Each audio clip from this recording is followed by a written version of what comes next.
നമസ്കാരം, ചാനൽ 91 ന്യൂസിലേക്ക് സ്വാഗതം. കേരളം ഇന്ന് ഭീതിയുടെ മുൾമുനയിലാണ്. ഡെങ്കിപ്പനി, അമീബിക് മസ്തിഷ്ക ജ്വരം, കോളറ, ഇപ്പോൾ വീണ്ടും നിപ്പ. ഇത്രയൊക്കെ ആയിട്ടും എന്തുകൊണ്ട് ആരോഗ്യവകുപ്പ് ഇതിനെ ഗൗരവത്തിലെടുക്കുന്നില്ല? ആരോഗ്യവകുപ്പ് ജനങ്ങളെ മരണത്തിലേക്ക് തള്ളിവിടുകയാണോ? ജനങ്ങളുടെ ജീവന് പുല്ലുവിലയാണ് നൽകുന്നത് എന്നതിൻ്റെ ഏറ്റവും വലിയ ഉദാഹരണമാണ് ഇപ്പോൾ കേരളത്തിലെ രോഗങ്ങളോടും രോഗികളോടും ആരോഗ്യവകുപ്പ് കാണിക്കുന്ന ഈ അനാസ്ഥ. വേണ്ട രീതിയിൽ രോഗങ്ങളെക്കുറിച്ചുള്ള അവബോധം ജനങ്ങളിൽ ഉണ്ടാക്കിയെടുക്കാൻ ശ്രമിക്കാത്തത് എന്തുകൊണ്ട് എന്നത് വ്യക്തമല്ല. 2018 ആദ്യമായി കേരളത്തിൽ മരണം വിതച്ച നിപ്പ വൈറസ് പടർത്തിയ ഭീതി അത്ര ചെറുതല്ല. കോഴിക്കോടാണ് ആദ്യമായി നിപ്പ സ്ഥിരീകരിച്ചത്. അന്ന് 17 പേരാണ് മരിച്ചത്. ഇപ്പോഴിതാ 2024 മരണം ആവർത്തിച്ചിരിക്കുന്നു.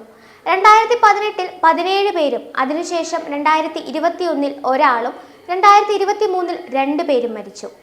മലപ്പുറം പാണ്ടിക്കാട് പഞ്ചായത്തിലെ ചെമ്പ്രശ്ശേരി സ്വദേശിയായ 14-കാരനാണ് 2024 നിപ്പ ബാധിച്ചതിനെ തുടർന്ന് ജീവൻ നഷ്ടമായത്.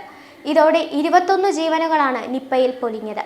മലേഷ്യയിലെ നിപ്പ എന്ന സ്ഥലത്ത് ആദ്യമായി കണ്ടെത്തിയത് കൊണ്ടാണ് നിപ്പ എന്ന പേരിൽ വൈറസ് അറിയപ്പെടുന്നത്. ഹെനിപ്പ വൈറസ് ജനസിലെ പാരാമിക്സോവിരിഡെ വിഭാഗത്തിൽപ്പെട്ട RNA വൈറസുകളാണ് നിപ്പ വൈറസുകൾ.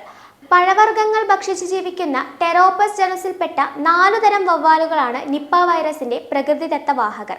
വവ്വാലുകൾ ഭക്ഷിച്ചുപേക്ഷിക്കുന്ന ഫലങ്ങളിലൂടെയും വവ്വാലുകളുള്ള സ്ഥലങ്ങളിൽ കലങ്ങളിൽ ശേഖരിക്കുന്ന കള്ളുകളിലൂടെയുമാണ് പ്രധാനമായും രോഗം പടരുന്നത്. മലേഷ്യയിൽ മാത്രമാണ് പന്നികളിൽ നിന്ന് രോഗം മനുഷ്യരിലേക്ക് പകർന്നതായി റിപ്പോർട്ട് ചെയ്യപ്പെട്ടിട്ടുള്ളത്.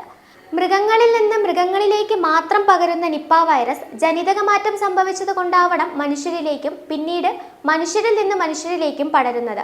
വൈറസ് ശരീരത്തിനുള്ളിൽ പ്രവേശിച്ച് രോഗലക്ഷണങ്ങൾ പ്രകടമാകുന്ന കാലയളവ് 4 മുതൽ 14 ദിവസം വരെയാണ്. ഇത് ചിലപ്പോൾ 21 ദിവസം വരെയും ആകാം. പനി, തലവേദന, തലകറക്കം, ബോധക്ഷയം എന്നിവയാണ് പ്രധാന ലക്ഷണങ്ങൾ. ചുമ, വയറുവേദന, മനംപുരട്ടൽ, ഛർദി, ക്ഷീണം, കാഴ്ചമങ്ങൽ എന്നിവയും അപൂർവമായി പ്രകടിപ്പിക്കാം. രോഗലക്ഷണങ്ങൾ ആരംഭിച്ച് 1-2 ദിവസത്തിനകം അബോധാവസ്ഥയിലെത്താനും സാധ്യതയുണ്ട്. രോഗസ്ഥിരീകരണം തൊണ്ടയിൽ നിന്നും മൂക്കിൽ നിന്നുമുള്ള സ്രവം, രക്തം, മൂത്രം, തലച്ചോറിലെ സെറിബ്രോസ്പൈനൽ ഫ്ലൂയിഡ് എന്നിവയിൽ നിന്നും എടുക്കുന്ന സാമ്പിളുകളുടെ RT-PCR പരിശോധന വഴിയാണ്. രോഗം ബാധിച്ചവർ തുമ്മുകയോ ചുമയ്ക്കുകയോ ചെയ്യുമ്പോൾ രോഗാണുക്കൾ സ്രവങ്ങളായി വായുകണികകളിലെത്തി പകരുകയാണ് ചെയ്യുന്നത്. രോഗി കൈകാര്യം ചെയ്ത സാധനങ്ങൾ, അതായത് സോപ്പ്, വസ്ത്രം തുടങ്ങിയവ ഉപയോഗിക്കാതിരിക്കാൻ ശ്രദ്ധിക്കണം. രോഗാണുവാഹകരായ വവ്വാലുകളിൽ നിന്ന് മറ്റു ജന്തുക്കളിലേക്കും അവയിൽ നിന്ന് മനുഷ്യരിലേക്കും പകരാൻ സാധ്യതയുണ്ട്. ഇന്നും നിപ്പ വൈറസിന് മുന്നിൽ നമ്മൾ പകച്ചു നിൽക്കുകയാണ്. നിപ്പ ബാധിതനാണോ എന്ന് പരിശോധിക്കാൻ മറ്റു സംസ്ഥാനങ്ങളിലെ ലാബുകളെ ആശ്രയിക്കേണ്ടി വരുന്നത് കേരളത്തിന് നാണക്കേടാണെന്നും ആരോഗ്യമന്ത്രി രാജിവെക്കണമെന്നുള്ള വാർത്തകളും ഇപ്പോൾ വരുന്നുണ്ട്.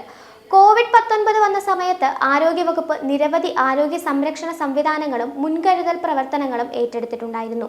എന്നാൽ ഇപ്പോൾ നിപ്പ എന്ന വൈറസ് കേരളത്തിൽ വ്യാപിക്കുമ്പോൾ വേണ്ടത്ര മുൻകരുതലുകൾ ഒന്നും തന്നെ ആരോഗ്യവകുപ്പ് ചെയ്യുന്നില്ല എന്നാണ് പൊതുവെ പറയുന്നത്.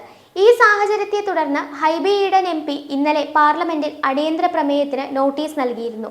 നിപ്പ വൈറസ് ബാധയെ തുടർന്ന് കേരളത്തിലെ ജനങ്ങളുടെ ആശങ്കകൾ പരിഗണിച്ച് കേന്ദ്ര സർക്കാർ വിദഗ്ധ സംഘത്തെ അയച്ച് സ്ഥിതിഗതികൾ പരിശോധിക്കാനും ആവശ്യമായ നടപടികൾ സ്വീകരിക്കാനും അദ്ദേഹം അഭ്യർത്ഥിച്ചു. കേന്ദ്ര ആരോഗ്യ മന്ത്രാലയം കാര്യങ്ങൾ ഗൗരവത്തോടെ പരിഗണിക്കുമെന്ന് പ്രതീക്ഷിക്കുന്നതായും ഈ സാഹചര്യം നിയന്ത്രണ വിധേയമാക്കാൻ വേണ്ടിയുള്ള നടപടികൾ ഉടൻ സ്വീകരിക്കണമെന്നും അദ്ദേഹം പറഞ്ഞു. ആരോഗ്യവകുപ്പ് ഈ അവസ്ഥയെ ഗൗരവത്തോടെ എടുത്ത് ഇത് പരിശോധിക്കുവാനും തടയുവാനുള്ള നടപടികൾ സ്വീകരിക്കണമെന്നാണ് ജനങ്ങൾ ഈ സാഹചര്യത്തിൽ ആവശ്യപ്പെടുന്നത്.